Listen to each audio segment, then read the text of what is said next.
move on to our next speaker, because we've been dealing with COVID, but when we come out of it, we'll be back to the same enemies, back to the same wars, back to the same battles, our workplaces, and what we have to do. And our next speaker, Kathy Jenkins, is going to come to tell us all about that work. Ladies and gentlemen, comrades, siblings, let's go wild now for Kathy Jenkins! Woo! I think we have to unmute. Thank you. Yeah, thank you very much. Pete, could you put the slides up? Pete has very kindly said that he would show the slides for me, so I'm going to unfortunately have to be boring and say next slide, and all that stuff. But,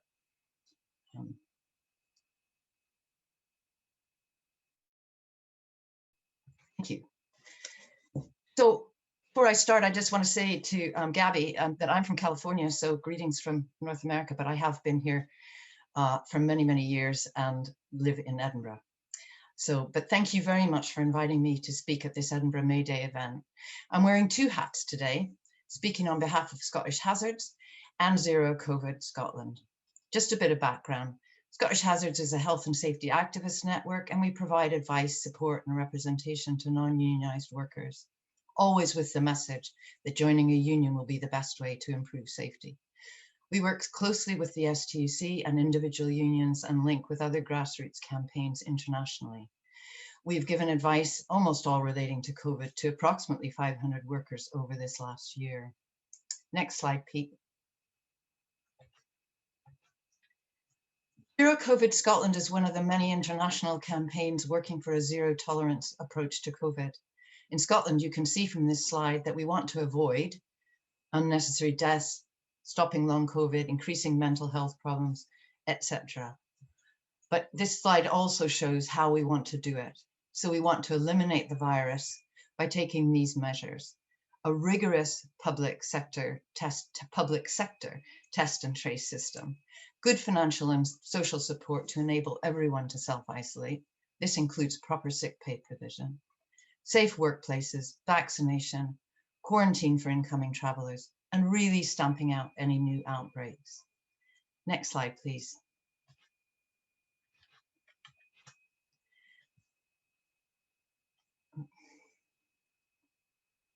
So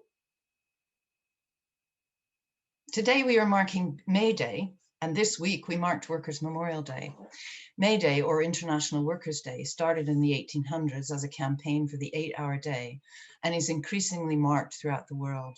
I liked reading that the 1904 Sixth Conference of the Second International called on all Social Democratic Party institutions and trade unions of all countries to demonstrate energetically on the 1st of May for the legal establishment of the 8-hour day, for the class demands of the proletariat, and for universal peace. So harking back to Penny and what she said today. Next slide, please. An International Workers' Memorial Day, the 28th of April, is a day to remember those who have died as a result of work and renew our commitment to campaign for improved working conditions, including working hours. We still haven't won that one yet. This year's theme has been to tell the UN and the International Labour Organization to declare health and safety a human right. This year's Workers' Memorial Day is especially poignant as we remember all of those who died through COVID-19, and in particular the many thousands who contracted the virus through work, often in the service of others. On this day, we remember and mourn the 6,000 people who die from work every day through our world. So the 2 days are inextricably linked, and both are recognized and marked throughout the world. And a key, or perhaps the key message for both, is solidarity. That's why we're here today, local and international solidarity. It's solidarity in struggles for work that does not injure or make us ill, for work that enables us to build and develop our skills, for adequate income, healthcare, education, and social security protection for everyone. It's also solidarity in struggles against unequal distribution of resources locally and internationally, including land and resource grabs by the powerful from local and indigenous people, like in Penny's Tar Sands song, and including precarious and low-income work. Trade deals, it's a struggles against trade deals that undermine occupational and environmental protection, struggles against the transfer of health and safety risk from developed to developing countries, against discrimination, against privatization of the public sectors we need and rely on. So why am I saying this from a zero COVID campaign perspective? Because if we go through that list, we will see that each point is linked to zero COVID. Next slide, please, Pete. COVID did not create a workplace health and safety crisis. It exposed it. It inherited, rather than causing, a hugely weakened health and safety enforcement system, which is underfunded, understaffed, and underpowered, with the HSE being cut by 50% in the last 10 years, and its proactive inspection role curtailed. COVID inherited a system where only a third of workers have access to any occupational health service, and only 15% to comprehensive services. Next slide, please. COVID did not create a system that deepens inequalities, that does not protect and support working people when they're ill. It exposed it. We know that millions have fallen through the government's COVID support systems. We know many, many employers do not have sick pay schemes.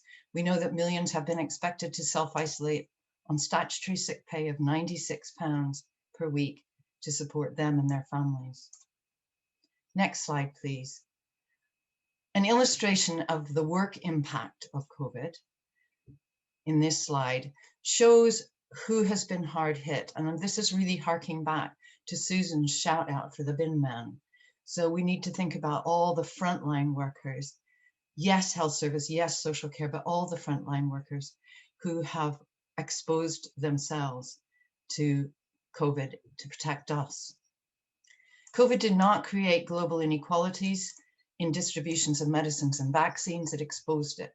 It has shown the gross inefficiencies and harm that private sector involvement in health and social care can create.